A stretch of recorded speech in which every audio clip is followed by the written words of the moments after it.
건강한 TV 토크닥터 토닥. 안녕하세요. 아나운서 김문정입니다. 겨울철에 심내혈관 질환 발병률이 높다는 건 익히 잘 알려져 있죠.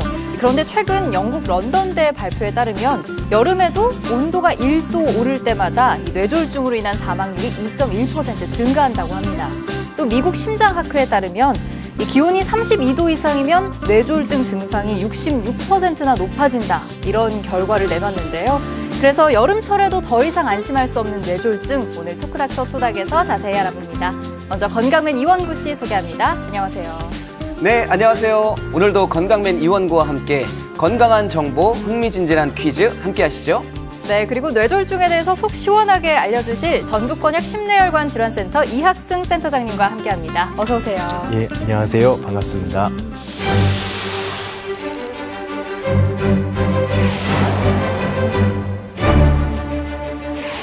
네, 쌤 먼저 이 뇌졸중이란 무엇인지 알려주시죠. 이 뇌졸중은 과거에는 중풍으로 알려져 있었죠. 그런데 이제 뇌졸중이라고 하면은 뇌 혈관이 갑자기 막히거나 터져서 이 머리로 가는 혈액순환이 잘 안 되면서 언어장애와 같은 갑자기 이상한 신경계 증상이 발생하는 모든 경우를 이야기를 하고요. 말씀드린 바와 같이 뇌졸중은 혈관이 막혀서 생기는 뇌경색하고 혈관이 터져서 생기는 뇌출혈로 구성되어 있습니다. 사실 이 뇌졸중이라고 하면 이 토닥에서도 종종 언급되던 질환이긴 한데요. 이 뇌혈관 질환이라고 알고 있긴 하지만 이 어떻게 발생하는지 또 어떤 증상들이 나타나는지도 궁금합니다. 뇌졸중은 좀 전에 말씀드린 대로 혈관이 막히는 경우하고 혈관이 터지는 경우가 있는데요. 그 중에서 이제 혈관이 막히는 뇌경색이 훨씬 더 많이 발생을 합니다. 근데 이 뇌경색은 이 동맥경화로 인해서 혈관이 서서히 좁아지다가 결국 막히는 경우가 있고, 그 다음에 우리 몸 안에서 떠돌아다니는 혈전이 갑자기 혈관을 막게 되는 이 혈전성 뇌경색이 있습니다. 근데 이제 동맥경화로 인해서 생기는 경우는 잘 아시는 바와 같이 고혈압, 당뇨, 고지혈증 이런 것들이 가장 큰 원인이 되고, 우리 몸에서 혈전이 생기는 가장 흔한 원인은 이 부정맥과 같은 이 심장 질환을 들 수가 있겠습니다. 선생님, 그 뇌졸중은 예방이 중요하다고 얘기도 많이 듣고 또 저 또한 그렇게 생각을 하고 있거든요. 근데 어떤가요?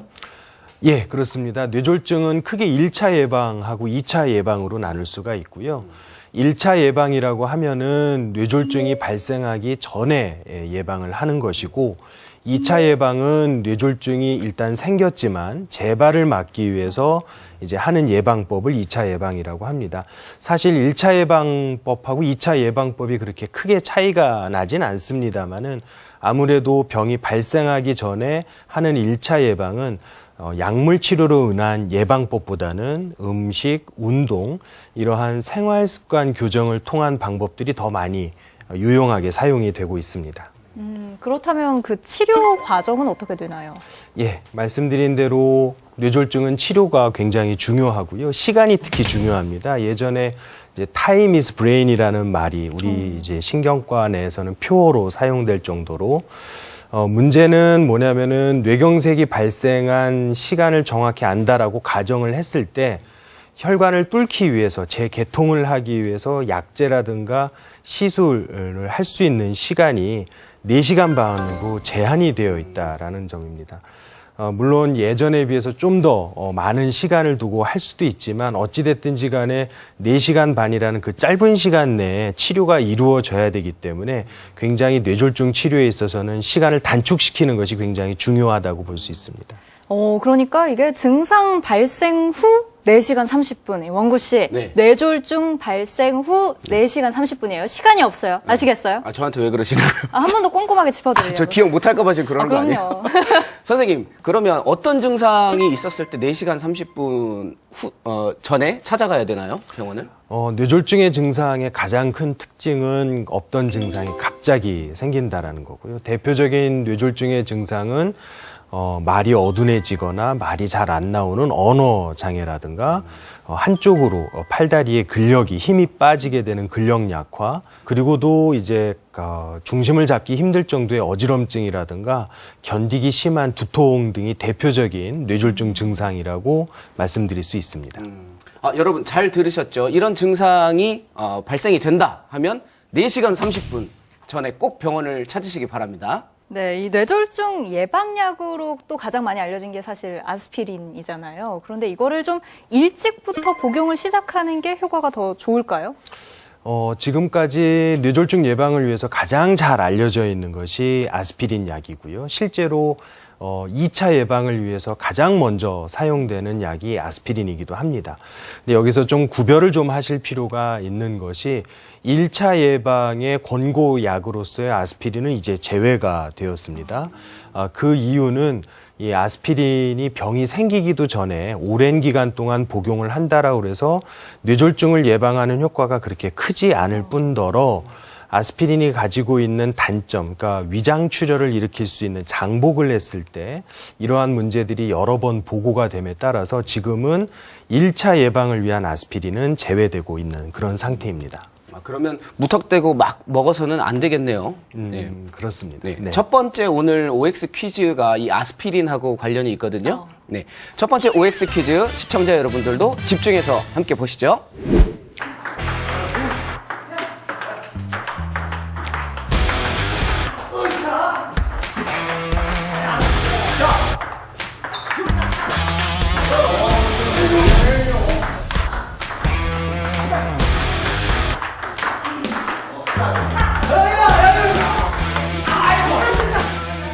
네, 오늘은 스트레스는 멀리 날려버리고 건강은 서로 주고받고 계시는 어르신들을 만나러 와봤습니다. 와, 이분들 실력이 보통이 아니신데요. 오늘 이분들과 함께 OX 퀴즈 한번 풀어보도록 하겠습니다. 한번 만나볼까요? 여러분, 안녕하세요! 뇌졸중 예방을 위해서 보통 아스피린을 복용을 한다고 하는데요. 피가 굳는 것을 방지하는 다른 약제를 이 아스피린과 함께 복용을 하면 뇌졸중 예방에 더 효과적이다. 맞다 생각하시면 O, 틀리다 생각하시면 X로 이동해 주세요. 자, O를 선택하신 분들 중에 우리 회장님, 다른 약제와 아스피린을 함께 복용하면 뇌졸중 예방에 더 효과적이다 라고 생각하셨죠? 혈액순환이 잘 되기 때문에 네. 피에 좋지 않을까. 아스피린과 같이 먹으면 네, 제 생각이. 더 혈액순환에 더 도움을 줄 것이다. 네, 알겠습니다. 앞으로도 건강 계속 유지하시기 바랍니다. 네. 자, 그럼 우리 X를 선택하신 분들이 여기 표정이 너무 밝으신 우리 어머니. 아스피린과 다른 약제를 사용하면 효과적이지 않다.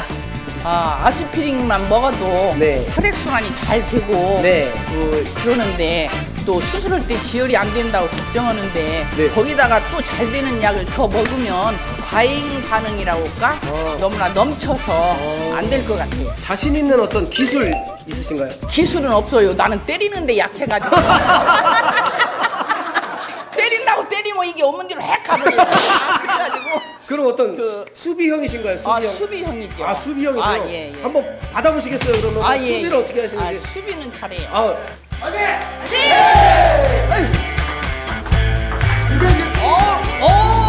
자, 다시. 잘 받으셨어요. 어머님, 서브.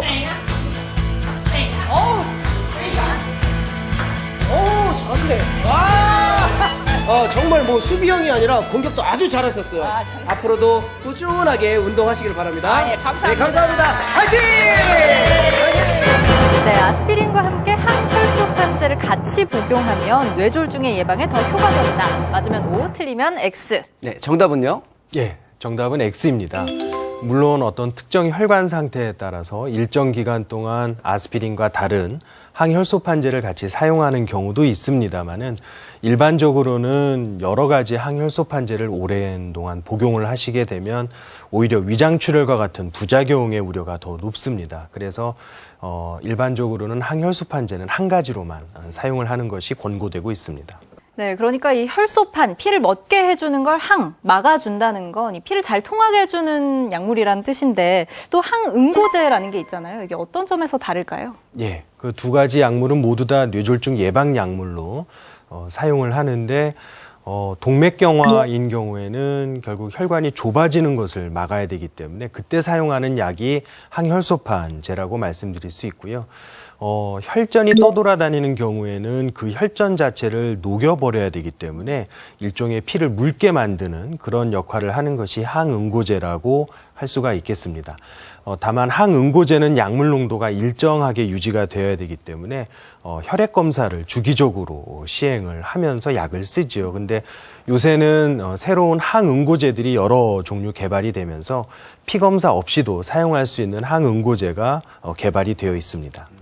그러면 이 시술이나 수술로서 할 수 있는 방법들도 물론 있겠죠? 예.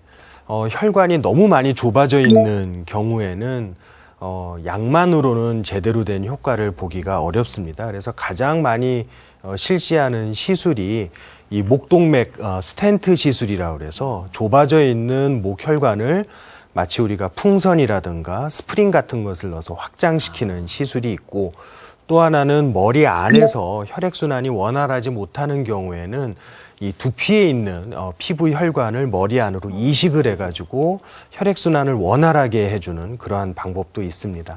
다만 처음부터 이러한 시술이나 수술을 하는 경우는 아니고요. 약물 효과가 충분히 나오지 않는 경우에 선택적으로 사용을 하고, 시술 후에도 약물 치료를 같이 병행을 해야 더 큰 효과를 얻을 수가 있겠습니다. 네, 오늘 토크닥터 토닥 전북권역 심뇌혈관 질환센터 이학승 센터장님과 함께하고 있는데요. 이어서 두 번째 OX 퀴즈 화면으로 함께 만나보시죠. 뇌졸중 예방을 위한 운동 효과를 보려면 꾸준히 하루 40분 이상 운동해야 한다. 맞다 생각하시면 O, 틀리다 생각하시면 X로 이동해 주세요. 자, 그럼 O를 선택하신 분들 먼저 만나보도록 하겠습니다. 왜 40분 이상 운동을 해야 운동 효과를 볼 수 있다 생각하시죠? 운동을 꾸준히 해야 네. 효과가 있다고 들었거든요. 네네네. 그래서 쉬다 그냥 조금 쉬다 조금 하면 효과가 없는 것 같아요. 상대방이 있다 생각하시고 이렇게 한번 폼을 한번 잡아볼까요? 스매싱. 오! 이게 지금 아니 어머니 얼추 보면은 이게 지금 스매싱 같기도 하지만 얼추 춤을 추시는 것 같기도 해요. 이렇게. 감사합니다. 저쪽에 아까 두 분 남아 계셨는데 뇌졸중 예방을 위해서 꼭 40분 이상 하지 않아도 된다 생각하시는 이유는요? 일주일에 매일 하는 것보다 이틀에 한 번씩 30분 정도면은 저희 나이에는 좋하다고 그랬어요. 아, 그게 더 효과적이다. 네. 그럼 어머님 운동은 얼마나 하셨어요? 저는 한 4년 정도 4년 정도요? 네. 나오셔서 이렇게 탁구를 하시고 좋아지신 점은 뭐가 있을까요? 일단은 저한테 활력소도 되고 네. 또 저 마음의 힐링도 되죠. 네네네. 그 여기 오니까요. 네. 사실은 제가 여기서 제일 아마 막내일 거예요. 정말요? 네, 저한테 또 따뜻하게 해주고 그러기 아이고. 때문에 제가 여기 많이 또 취미생활을 다니고 있습니다. 아주 이쁨 많이 받는 우리 여동생. 네, 앞으로도 건강하게 운동 이어나가시길 바라겠습니다. 네, 감사합니다. 네, 뇌졸중 예방을 위해 운동 효과를 보려면 꾸준히 하루 40분 이상 운동을 해야 한다. 맞으면 O, 틀리면 X. 네, 정답은요? 예, 정답은 X입니다. 매일같이 운동을 하는 것은 좋습니다. 예, 그런데 굳이 매일 운동을 꼭 해야 된다라고 되어 있지는 않고요. 권고사항에서는 일주일에 4일 이상이면은 족하다라고 되어 있고, 그다음에 무엇보다도 한 번에 다 40분 이상을 꼭 해야 될 필요는 없습니다. 그래서 힘드시다면은 10분씩 나눠서 하더라도 하루에 총 운동량이 40분 이상이면 괜찮은 것으로 그렇게 되어 있습니다. 그러면 뇌졸중 예방에 좋은 운동 추천해 주신다면요? 그러니까 우리가 운동이라고 하면은 가장 오해를 하시는 것이 막 역기를 이렇게 들어 올린다거나 아니면 땀을 뻘뻘 흘려야 될 정도로 좀 열심히 운동을 해야 좀 운동을 했다라고 생각을 하시는 경우들이 많은데 그렇지는 않습니다. 가벼운 산보나 맨손 체조부터 시작을 하는 것이 좋고요.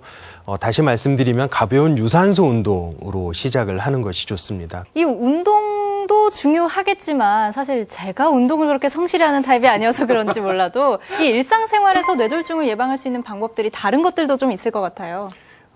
생활 습관 교정이라고 하는 부분인데요. 대표적인 것이 이제 금연과 금주입니다. 앞에서도 여러 번 자꾸 말씀을 드리지만 동맥경화하고 혈전을 일으키는 원인들이 조금씩 다 다르거든요. 근데 담배는 동맥경화증을 악화도 시키지만 혈전 자체를 또 만들 수도 있는 거의 유일한 위험 요소입니다. 그러니까 담배는 그만큼 양쪽으로 다 안 좋다라는 이야기죠. 그래서 만약에 흡연을 하고 있으시다면 무조건 금연을 하셔야 되고요. 물론 오늘부터 금연을 한다라고 해서 내일부터 바로 효과가 나오진 않습니다. 적어도 한 2년에서 4년간은 꾸준히 금연을 하셔야 이제 그동안 담배를 피지 않았던 분하고 비교했을 때 좀 비슷해질 수 있고요. 술에 관해서는 일부 이제 보고에서는 하루에 2잔 이내의 술은 혈관의 이제 탄력성이나 긴장도에도 도움이 되기 때문에 심근경색이나 뇌졸중에 도움이 된다라고 알려져 있는데 왜 술을 그렇게 권고를 드리지 않냐면 우리나라 분들 중에서 모임에 가서 술 딱 2잔 먹고 오늘 마실 거 다 마셨다고 나 이제 그만 마시겠다라고 하는 분을 못 봤습니다. 예. 그래서 가능하면 그래서 술도 아예 금주를 하라고 말씀을 드리는 겁니다. 역시 건강을 지키기 위해서는 금연, 금주는 정말 필수네요. 그렇죠? 네, 그렇습니다. 자, 그러면 건강맨과 함께하는 마지막 3번째 OX 퀴즈 함께 보시죠. 올리브 오일이 건강에 아주 좋다고 하는데요. 이 올리브 오일은 뇌졸중 예방에도 좋다. 맞다 생각하시면 O, 틀리다 생각하시면 X로 이동해 주세요. 자, 하나, 둘, 빨리요. 빨리 이동해 주세요. 하나, 둘, 셋. 네, 어디까지 가요? 이쪽으로 O를 줬다. 네, O를 선택하신 분들 중에 먼저 만나보도록 하겠습니다. 뇌졸중 예방에도 좋을 것이다 라고 생각하신 이유는요? 기름기가 있기 때문에 네네. 도움이 되지 않는가 이렇게 생각합니다. 좋은 기름기가 네, 있기 때문에 아버님은 제가 보니까 양면체를 쓰시는데 양쪽으로 다 이렇게 칠 수 있는 건가요? 그렇죠. 자세 한번 보여주실까요? 네, 그게 이렇게 양쪽으로 박수 한번 주세요. 이렇게 감사합니다. 네. 계속 열심히 운동해 주세요. 네. 아까 그럼 나몰라 하셨던 우리 아버님 모르셨다. 아까 그럼 나몰라 하셨던 우리 아버님 보니까 모습을 보니까 베트남 축구 감독님 저 박항서 감독님 좀 닮았어요. 고맙습니다. 네, 감사합니다. 맞아요. 아버님 그러면 올리브 오일이 뇌졸중 예방에는 도움이 안 된다라고 생각하시는 이유는요? 저는 본래 올리브유라는 것을 먹지를 않고 네. 참기름, 들기름, 깨기름만 먹어요. 그렇기 때문에 모른다 그 말이죠. 올리브 오일은 모르겠다 아예. 아예 모르니까 그러니까 모르겠다 그런 얘기고 차라리 참기름에 대해서 질문했으면 그럼 참기름은 어떤 참기름은 밥 비비 먹고 그러면 참 아버님 착구하신 지 얼마나 되셨어요? 지금 10년 남았습니다. 그러면 상대방에게 내가 쓸 수 있는 어떤 교란 작전 이런 게 있을까요? 속이는 거. 네. 어떤 식으로? 5천원 이렇게 하지만 낚여서 이렇게. 시선은 이쪽을 보면서 줄 때는 저쪽으로 주는 어떤. 네. 감사합니다. 계속 건강하게 운동하시기 바랍니다. 고맙습니다. 네, 올리브 오일은 뇌졸중에 효과가 있다. 맞으면 O, 틀리면 X. 네, 정답은요? 예, O입니다. 여러 가지 좋은 음식들이 많이 소개가 되고 있는데 아무래도 뇌졸중을 직접적으로 예방하는 효과라기보다는 우리 몸의 건강도를 올려줘서 뇌졸중 위험 요소를 좀 낮춰주는 효과가 있는 음식들이고요. 아직까지는 견과류와 올리브 오일만이 인정되고 있는 식품입니다. 네, 건강한 TV 토크닥터 토닥. 오늘은 뇌졸중의 예방과 치료법에 대해서 자세히 알아보고 있는데요. 오늘은 특별히 이 공식 질문 3가지 대신해서 이 질환과 음식의 상관관계에 대해서 좀 더 자세히 알아보려고 합니다. 먼저 뇌졸중에 좋은 음식 따로 있을까요? 음식에 있어서 중요한 것은 어떤 한 음식에 너무 치우치지 않게 드시는 것이 제일로 좋은데 특히나 우리나라 같은 경우에는 어떤 음식, 식재료가 좋다라고 하면 너무 거기에 몰리는 경우들이 있는데요. 각자의 몸 상태라든가 여러 가지 상태를 보고 이제 음식을 드시는 게 좋을 것 같고 저는 개인적으로 식자재보다는 음식을 하는 방법이 굉장히 중요하다라고 생각이 듭니다. 앞에서도 이제 고기를 드시지 말 필요가 없다라고 제가 말씀을 드렸는데, 예를 들어서 닭 요리를 한번 들어보죠. 닭을 먹는데 우리가 치킨으로 먹는 경우하고 백숙으로 먹는 경우에는 어떤 게 더 기름기가 많겠습니까? 치킨이 예, 훨씬 그렇습니다. 많겠죠. 그래서 고기가 중요한 것이 아니라 고기를 먹는 방법이 중요하고요. 무엇보다도 싱겁게 드시는 것을 다시 한번 강조드리는 이유는 짜게 드시는 것이 뇌졸중의 위험도를 높이는 것뿐만 아니라 짜게 먹는 것 자체가 고혈압이라든가 당에도 좋지 않은 영향을 주기 때문에 무슨 음식을 드시는 것보다는 먹는 방법을 잘 생각하시는 것이 더 건강에 도움이 될 거라 이렇게 생각이 듭니다. 그러니까 계속 정리를 해주시고 있기도 하고 앞서 말씀해 주신 것도 참 많지만 다시 한번 안 여쭤볼 수가 없네요. 그렇다면 좋지 않은 음식들에는 물론 뭐 기름기가 많은 음식, 또 소금 짠 음식 이런 것들이 있겠지만 대표적으로 어떤 것들이 있을까요? 대표적으로 패스트푸드 음식이죠. 예, 패스트푸드 음식은 고열량에 그다음에 기름기가 많고 그다음에 간을 맞추기 위해서 짜게 만드는 경향이 있습니다. 그래서 실질적으로는 우리 꼭 뇌혈관뿐만 아니라 심장이든 말초혈관이든 어떠한 혈관을 보시는 선생님들도 패스트푸드 음식이 가장 안 좋다라고 말씀을 하시거든요. 그러니까 그런 음식은 좀 피하시는 게 좋겠습니다. 이 올리브 오일과 견과류, 또 저지방 저염식 이렇게만 꼭 기억해두면 참 좋을 것 같은데요. 오늘 건강맨 원구 씨는 어떠셨나요? 아우, 정리를 너무 잘해주셔가지고. 제가 궁금한 게, 선생님, 뇌졸중이 젊은 사람에게도 걸릴 수가 있는 거죠?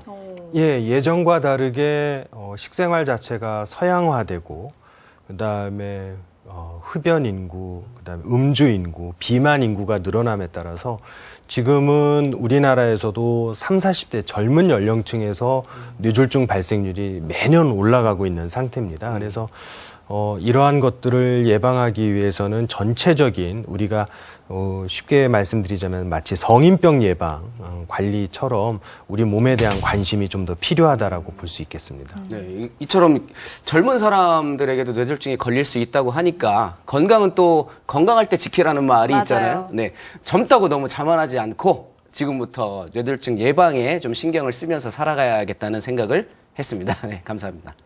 네, 선생님 오늘 마지막으로 질환과 관련해서 토닥 시청자들께 당부 말씀해 주시죠. 예. 뇌졸중은 21세기에 가장 사망률이 높은 질환입니다. 물론 암이 전체 사망률에선 1위이기는 하는데 문제는 암은 위암, 폐암, 대장암 이런 모든 암 종류를 다 합쳐졌을 때 사망률 1위고 단일 질환으로서는 이제 심내혈관 질환이 1위가 됐습니다. 그만큼 이제 뇌졸중은 생활 속의 질환이라고 할 수 있고요. 근데 이제 앞서서 보신 바와 같이 예방법은 그렇게 어렵지는 않습니다.